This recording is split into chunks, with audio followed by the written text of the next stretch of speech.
లోకమును ప్రేమించడం అంటే లోకములో ఉన్న ప్రజలందరినీ కూడా దేవుడు ఎంతగానో ప్రేమిస్తున్నాడు. ఎంత ప్రేమిస్తున్నాడంటే ఎంతో అన్న పదానికి హద్దులనేవి కనబడడం లేదు. లేకపోతే ఎంతో అనే మాటకు పరిమితి అనేది లేదు. అంటే దేవుడు పరిమితి లేనటువంటి ప్రేమను మన పట్ల కలిగి ఉన్నాడు. లేకపోతే హద్దులు లేనటువంటి ప్రేమను దేవుడు మన పట్ల కలిగి ఉన్నాడు. లేకపోతే అవధులు లేనటువంటి ప్రేమను దేవుడు మన పట్ల కలిగి ఉన్నాడు.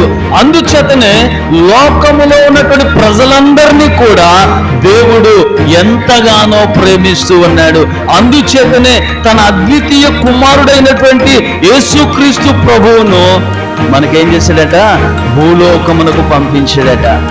ఎవరైతే యేసుక్రీస్తునందు విశ్వాసం ఉంచి ఉన్నారో, ఎవరైతే ఆయనందు విశ్వాసం ఉంచుతున్నారో